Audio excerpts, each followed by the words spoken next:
did quasi-governmental bodies like the World Trade Organization. Number 9, Obama must convincingly play the part of the president and convince the people of the United States that the buck actually stops with him. This is critical to the globalist master plan, because in 4 to 8 years, Obama must take the blame, as Bush did, for the New World Order's horrific agenda. At that point, the elite will put a new puppet in the ceremonial seat of power and build him up as the savior, only to tear them down again. And so the process is repeated over and over.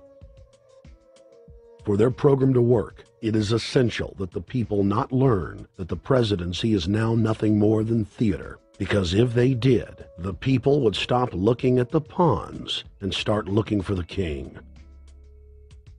Through this system of deceit, the elite's criminal agenda can continue forever because the people waste all of their political energy debating the media spectacle instead of investigating the globalist agenda. Number 10, it's Obama's job to sell the public on globalist policies that aren't in the people's best interest. But the overlords have many salesmen. His most important function is to protect the criminal oligarchs from prosecution while they loot the economy worldwide, start new wars, and engage in torture. They're called Generation O, and they were the key to Barack Obama's White House win. During their campaign, Barack Obama used the internet like no other candidate before him, harnessing the energy of millions of his supporters. But the question now is, what to do with this young, eager, energetic army? This gives Barack Obama and his administration contact information for so many people, so next time he needs to push his legislation, he can contact all these people. Kennedy-esque. I feel as though this was like when John F. Kennedy was elected. Shouting, smiles, and tears. This is the best day of my life! It was the scope of Obama's victory that was most impressive. I saw a photograph of Obama playing basketball. And I said, you know what? I see him as a leader, and that's the world that's in his hands. Own a piece of history, commemorating the day the world changed forever. His confident smile and kind eyes are an inspiration to us all. In summation, Barack Obama is a Madison Avenue created fad. All of the crazed Obama worship, being pushed by the corporate media, is scientifically designed to capture the public in a net of peer pressure mass euphoria.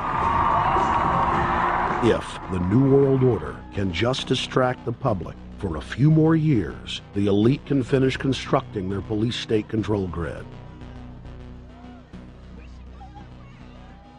Now, a lot of times, we don't want to know the issue. Right. We don't want to know the issue. We feel, what do you call this thing where you get this false sense of gratification, but because a black man is in office, everything's going to be all right. No, everything's not going to be all right. Yeah. Until you look into the agenda on what the Democratic Party has been about, is about, and will be about, regardless if Barack Obama is the president or not. And that's real. Barack Obama is the perfect Trojan horse. He makes the people feel like they finally have a place at the table, even as he betrays them. I won't have to worry about paying my mortgage. Oh, it's such a blessing to see you, Mr. President. Thank you for taking time out of your day. Never in my life would think that this would ever happen. Sadly, many Obama supporters can't see what's right in front of their faces because they've already invested their very identity in this artificially created cult movement. Throughout history, it has happened over and over again. People turn their intellect over to cult of personality mass movements, and it's happening again. The evidence presented in this film is documented fact, and those that ignore what history has taught us do so at the peril of us all. As frightening as the information in this film is, there are many things we can do to stop the globalist agenda dead in its tracks. First, we expose the cult of Obama for what it is, a sad hoax. Next, realize that we are all being propagandized 24/7. Investigate all information for yourself, be it political parties, the media, or this film. Be aware of the tricks that the elite use, like the staging of false flag terror attacks and other crises. Rediscover the Constitution and Bill of Rights. Promote a culture of true liberty. There is a reason the internationalists are attempting to destroy the sovereignty of all 50 states. They know it is one of the biggest threats to their domination. The federal government has been completely hijacked by foreign interest, and more than 25 states have recognized this fact and are moving to block the New World Order at the state level by declaring their 10th Amendment powers. But most important of all, there is a huge awakening taking place in the United States and across the world against the globalist agenda. Free people everywhere are joining together and saying no to corruption and tyranny and no to world government. This is the center of endurance, and endurance is what wins wars. Not how many people you kill, but how long can you endure? George Washington lost almost every battle he had, but he endured. He out-endured the British. And that's how the battle was won, endurance. And each and every one of you watching this, every single one of you, is just as important as the people who were our founding fathers. As that you are just as important as the Sons of Liberty who met in the 1770s to philosophize about freedom, to philosophize about a republic, to philosophize about a truly free country with a republic. There's 1 billion people on the planet. It only takes one to change it. Are you the one? There may be everybody in your classroom bugging out. Your whole school may be on fire with kids wild and bringing guns. But are you the one? Nature has a way of abundance. Nature puts out a lot of stuff looking for the one. So if you're going to go along with the trend of let's just kill each other, let's disrespect each other, then you're part of nature's plan as well, to be part of just the excess. But if you think more of yourself than just being the excess, you'll do more for yourself.